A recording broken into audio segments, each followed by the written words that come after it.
Hello, Bleacher Report listeners. My name is James Hill. I run the YouTube channel MrBucsNation, where we talk about all things Tampa Bay Buccaneers. And that's what we're doing in this live stream today, talking about the Tampa Bay Buccaneers. Thank you guys so much for joining me for another live stream. It is greatly appreciated. We have a fun show on tab for today because we're going to be continuing our conversations about the NFL draft. It is quickly approaching. It is going to be at the end of this month. So that means that there's going to be a lot of things to talk about. Specifically today, we're going to be talking about the idea of the Buccaneers trading back in the first round of the upcoming draft and what targets they could have, be it if they stay put with their current selection or if they trade back also. So let's go ahead and dive right into it. And I feel like the first thing that is so important to discuss whenever you are bringing up the idea of trading back, if you are the Tampa Bay Buccaneers, is to take a look at recent history. Have the Buccaneers traded back recently? And they did. I'm going to go back to 2022. That was whenever they had last traded back in the first round of the NFL draft, by the way, was whenever they traded back. They traded from out of the first round entirely with the Jacksonville Jaguars, and they acquired pick number 33, along with pick number 106 and pick number 180. So this was the updated list back in 2022. They had pick number 33. They had pick number 106. They got a fourth rounder, and they had pick number 180. So they got a second rounder, a fourth rounder, and a sixth rounder for trading back. Now, I believe at the time in 2022, they had I can't remember what pick they had exactly. I believe it was a very similar pick. It was in the high 20s. So you could expect similar value. What did the Bucs do whenever they traded back? Well, if we go to their 2022 draft history, they ended up selecting Logan Hall with that 33rd overall pick. They selected tight end Cade Otton with that 106th overall pick. And then they actually traded back up into the fifth round at the time to elect Zion McCollum, cornerback, with the 157th overall pick. So it gave the Buccaneers more flexibility to move around, which I feel like is very important. And overall, I feel like was very beneficial for them in terms of building up their roster from that trade back. Now, guys like Logan Hall, Cotton, and Zion McCollum all are going to be having significant roles moving forward in the organization. In the case of Zion McCollum, he's penciled in right now to be the cornerback two for this team. Cade Otton has been the starting tight end since the retirement of Rob Gronkowski, and Logan Hall has been a starting defensive end for the Buccaneers in recent memory as well. So it isn't far-fetched to say that trading back, well, the guys that you get with your later picks might not even make an impact. That's not necessarily the case either. You never know who's going to make an impact, and the Bucs certainly have had a good history of drafting guys who can make impacts even in later rounds. So whenever you look at the overall value of what the Bucs could get, you are looking at possibly moving on from that 26th overall pick. You may be looking at a situation where you get up towards the top of the second round, and you might get some day 3 picks in there as well, with a 4th round pick and maybe even a 6th round pick thrown in there also, depending on what teams want to do. That's also not considering if there's a quarterback available there, if a team really has fallen in love with a Michael Penix, if a team has really fallen in love with really any type of quarterback or high, tier player that might not be on the Bucs top board, but will be on another team's top board. The Bucs might even be able to get a little bit more. They did recently trade Carlton Davis. So they do have an extra 3rd round draft pick in that mix as well. So it could add even more versatility and add even more ammo to what they can do in this upcoming draft. So I certainly don't think a trade down is the worst idea in the world. I think that there is a lot of merit to it, and it's all going to depend on who's on the Bucs board. And that's when we can dive into who are some of the people the Buccaneers may be targeting with that 26th overall pick, right? And the first guy I want to mention is a guy that's been on a lot of Bucs fans' wish lists, and this is actually why a lot of people might not want the Buccaneers to trade down because why would you not want to take that? It's Jackson Powers Johnson, who is graded to be an eventual plus starter in the NFL. 6'3", 328 pounds. This dude's a beast. 30 reps on the bench press, by the way, at the NFL Combine is just pretty crazy. And this has been a guy that a lot of people have been clamoring about. I mean, a lot of people have been clamoring about in terms of Jackson Powers Johnson. Because, look, while Robert Hainsey has been the starting center for the past 2 years after the departure of Ryan Jensen, or the injury to Ryan Jensen, it's still a situation where they can certainly upgrade at that role. And JPJ would be an upgrade. And in my opinion, a pretty significant upgrade. I think that this is a guy who's got an absolute mean streak, is a guy who could be a starting center right away for any team in the NFL and be a good starting center for any team right away in the NFL. This is one of the reasons as to why trading back would be risky. And I would say this, if JPJ is on the board, Bucs ain't trading back. They're selecting JPJ and they're not thinking twice about it. I just think that that's the situation. It's perfect fit. It's perfect need versus value. The only thing is JPJ going to be available when the Bucs make their selection? We don't know. We're going to find out. And that could very well be a determining factor as to whether or not the Bucs do or don't trade back. Will some of the guys that they may be interested in be available? Another guy I want to take a look at is a gentleman who went to Duke. It is Graham Barton, is another that a lot of Bucs fans have been discussing, have been talking about. Center out of Duke, 6'5", 313 pounds. This is another guy who has been getting so much praise from NFL draft analysts. He's getting comparisons to Cody Whitehair. He's been a starting center / guard in the league for the past 10 years now. And this is another guy who, I want to take a look here at Rue's comment where he says, or Graham Barton, most likely. Neither are lasting till 26, though. You never know. You never know. And that's kind of the thing, right? That's why it could be such a determining factor. Will become a good starter within 2 years is what he was graded at NFL.com. This is the two types of players in Barton and in JPJ that make you say, well, we're not going to trade back. We're just going to select these guys because they can be a starting guard or a starting center for us easily. So it really is going to depend on how the board shakes out. It is going to depend how really need and value line up with where the Bucs are selecting. That's going to be the ultimate deciding factor there. And I want to take a real quick look at the draft order for the NFL draft coming up here soon. So right now, you have the Buccaneers at pick 26.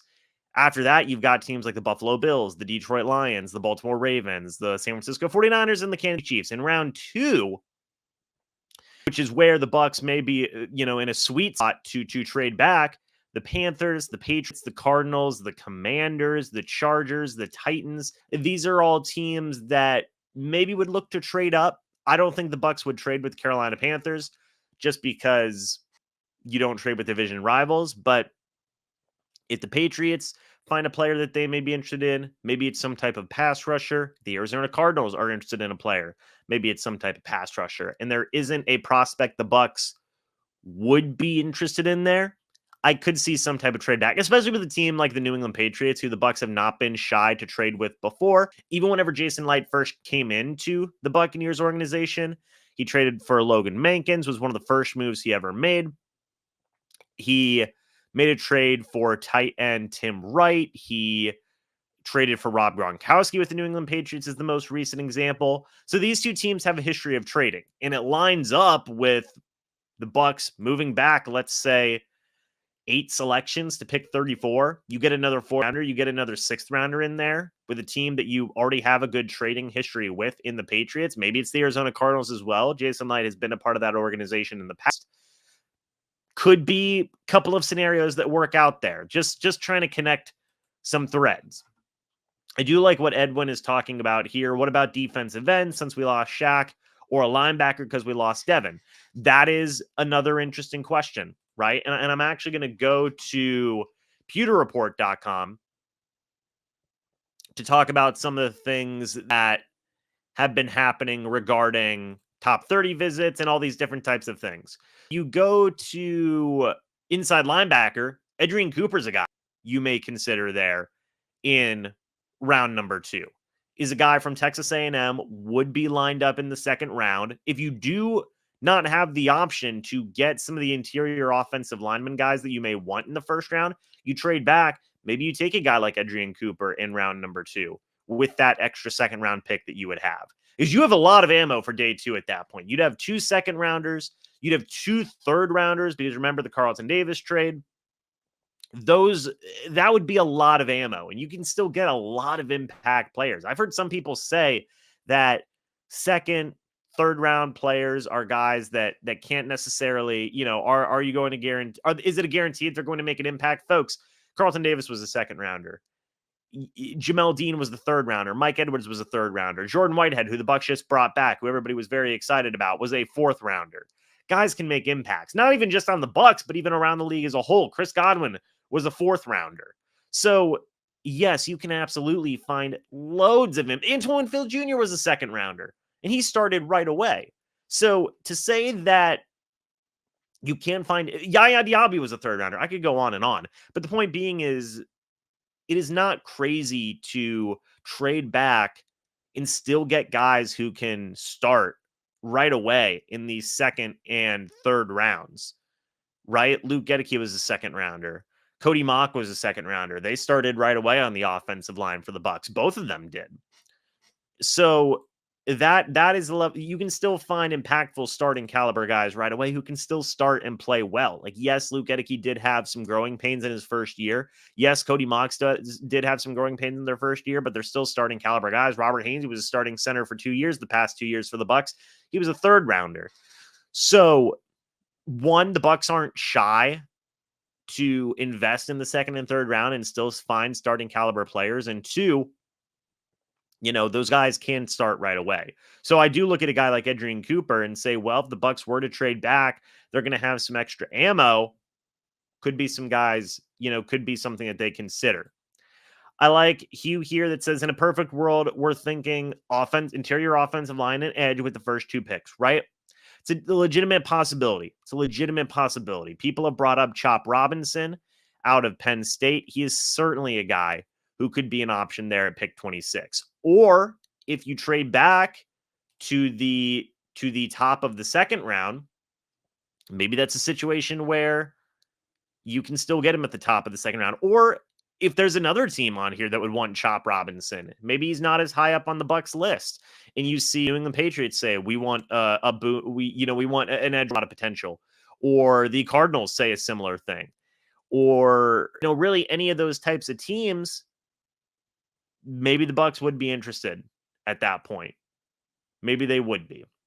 So those are going to be some of the targets, right? Chop Robinson's up there. Graham Barton's up there. JPJ, Jackson Power Johnson is up there as well. If there's a scenario, and this is possible, that a lot of those guys might not be on the board for the Buccaneers, then maybe you possibly look to trade back. And I don't think that is necessarily a bad thing. Just taking a look real quick at Pro Football Focus's big board, by the way, just because I do want to take a look. I did see some bring up the possibility of cornerback. Now, I don't necessarily think, cornerback in round 2 is definitely a possibility in there as well, because you did trade Carlton Davis. I believe personally it would possibly be more of a thing in round 3. Real quick, I want to talk about another guy who could be there, Zach Frazier out of West Virginia. He's a starting center, played very well at West Virginia for the Mountaineers, and is another guy that could be an option there. 100%. I've seen some people talk about the idea of a wide receiver. I'm trying to see, I don't know where he is specifically, but the Bucs have been very interested in Keon Coleman out of Florida State. If you trade back, maybe use an extra pick to get Keon Coleman in the second round. The Bucs have a lot of flexibility. Do they have needs? Absolutely. They have needs. And interior offensive line and edge rusher, I would say, are both top needs for the Bucs right now. But you don't want to reach for a guy out of pure need, out of just pure necessity. I would say the absolute last guy in terms of interior offensive line that you would consider at pick 26 would be a guy like Zach Frazier. I think after that, there's nobody on this board that would just make sense at pick 26. Like you look at Jordan Morgan out of Arizona, the Bucs did interview him at the NFL Combine. Maybe he's an option, but I would trade back and try and get him. Even a guy like Chop Robinson, who's third on Pro Football Focus's big board, I think you could still trade back and get him. He's a guy that could very well be a trade back in select type of candidate. You take a look at the top of really, let's say the top 30 names for the big board. Like JPJ is pick 24. Graham Barton's picked, or, the 25th guy on these Pro Football Focus big boards. Like that would be the dream, is that one of those guys somehow falls. I could see them getting picked in the late teens, to be honest. I would say the absolute guy to consider for your offensive line, and if he's not there, maybe you consider trading back, would be a guy like Zach Frazier. And then if you are thinking about, by the way, TJ Tampa would just be fun. You get TJ Tampa and Tampa Bay, that would just be fun. But in terms of edge rushers too, there is a bit of a drop-off you're seeing. Chris Braswell, 41st rank. He'd be a trade back and select type guy. Chop Robinson, pretty similar thing. I don't think it's crazy to say you could trade back to pick 34 like the Bucs did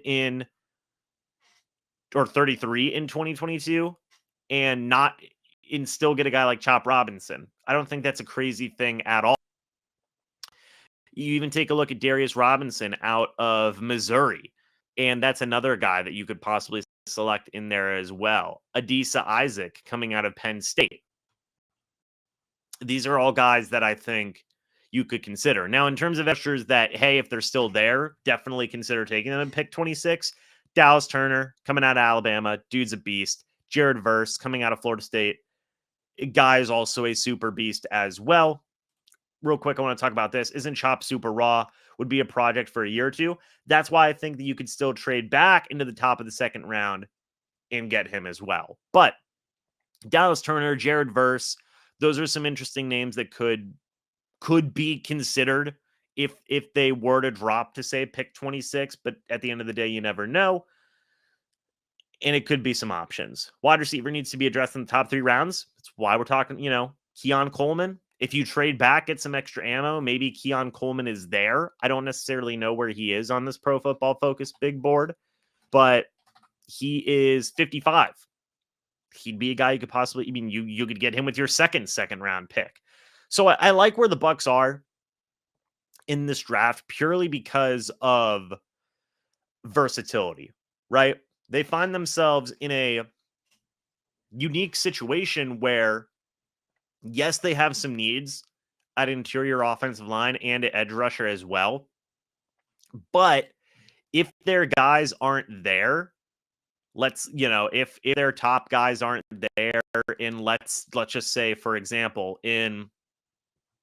by the way, they met with Tyrese Fuaga as well. I don't think he's going to be there, but just another interesting option.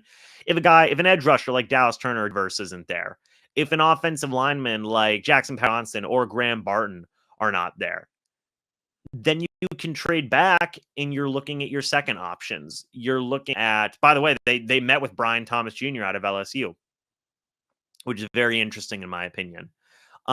If Zach Frazier isn't there, maybe you could even trade back and still get a guy like Zach Frazier. It'd be awesome. But, if he isn't there either, you can trade back and then you look to your secondary guys. You look to Jordan Morgan out of Arizona. You look to Chris Braswell out of Alabama. You look to Chop Robinson out of Penn State. You look to Darius Robinson out of Missouri. You look to some of these guys who are still going to be available at the top of the second round and would still address needs and would still be high investments, right? 6 picks. There's a lot of people who put a lot of stock into, well, the guy's not a first rounder. But it's 6 players selected between the guys. Is that really that big of a deal? In my opinion, no. So I like where the Bucs are at in terms of their options. I like the idea of trading back. You can continue to build draft capital, build up depth as well, and you can still get high tier starters, guys. You still certainly can. Edwin says here, I think we're going to trade out of the first round for sure. I think it all depends on who's there on the board. That's what I ultimately believe. If there are people on the board who the Bucs would be interested in and it makes sense, go for it. If it doesn't make sense, if it's going to feel like a reach, I think the Buccaneers could very well trade back. And there's not a lot of guys that I see there at pick 26 that there's maybe 5 guys where you say, okay, that's worth staying here and picking them up. And it's Jackson Powers Johnson. It's Graham Barton. It is, in my opinion, you also consider Verse or Dallas Turner if they're there. And then finally, the last guy that I would consider would be Zach Frazier out of West Virginia. Those are my 5 guys that I would say, hey, take them at pick 26. Don't trade back. If none of those guys are there, trade back. Look to some of your second tier guys. Just build up more draft capital. Continue to build up this team is what I would do. But guys, thank you so much for watching this live stream. I greatly, greatly appreciate it. The chat was awesome, by the way. So much interaction, so much of just awesome opinions in there. And yeah, again, thank you guys so much for watching this live stream. Again, my name is James Hill. I run the YouTube channel, MrBucsNation, where we talk about all things Tampa Bay Buccaneers. And according to the poll, you guys don't want to see the Bucs trade back in the first round of the NFL draft. Very strong opinion, by the way. 80% of the votes say no to 20% saying yes. Real quick, Nate Wiggins. It's possible. I just don't necessarily think he would be there for the Bucs. Yes, the team has had interest. They did interview him at the NFL Combine, but I just don't necessarily believe he is going to be there. But that being said, thank you guys so much for watching this live stream. Hope y'all enjoyed. As always, guys, I'll see you all in the next live stream or video here on the Bleacher Report app, where you can find all things not just Tampa Bay Buccaneers related and myself, but NFL related, MLB related, NBA related, everything regarding sports. You're going to want to find it here on the Bleacher Report app.